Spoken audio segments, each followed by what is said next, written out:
ரமலான் 13. பொதுவாக ரமலானில் தீமைகள் குறைந்து விடுகின்றன. எத்தனையோ குடிகாரர்கள் ரமலான் மாதத்தில் குறிப்பாக குடிப்பதை விட்டுவிடுகின்றனர்.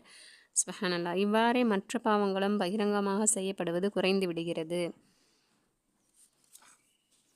எல்லா ஷைத்தான்களும் விலங்கிடப்படுகின்றன. பொதுவாக பாவங்கள் ஷைத்தானுடைய தூண்டுதலினால் ஏற்படுகின்றன என்றிருந்தாலும் ஆண்டு முழுவதும் அவற்றின் உறவாடுதல் விஷத்தன்மைகள் மனிதனில் ஊடுருவி உறைந்து போயிருப்பதால் மனிதன் மனம் சிறிது நேரம் கூட பாவ உணர்வுகளை விட்டு நீங்கியிருக்க முடியாத தன்மைகளை கொண்டதாகி பாவ எண்ணங்களே அதனுடைய இயற்கை சுபாவமாகி விடுகிறது.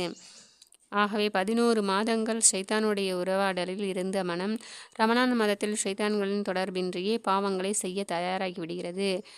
இதன் காரணத்தால் தான் யார் ரமலான் அல்லாத காலங்களில் அதிகமாக பாவங்கள் செய்வதில் ஈடுபட்டிருக்கின்றார்களோ அவர்களில் இருந்துதான் ரமலான் மாதத்தில் அதிகமான பாவங்கள் நிகழ்கின்றன. மனிதனின் மனம் அவனுடையனையே இருந்து கொண்டிருக்கிறது. அதனால் அதனுடைய குணம் அவனில் பிரதிபலித்திருக்கிறது.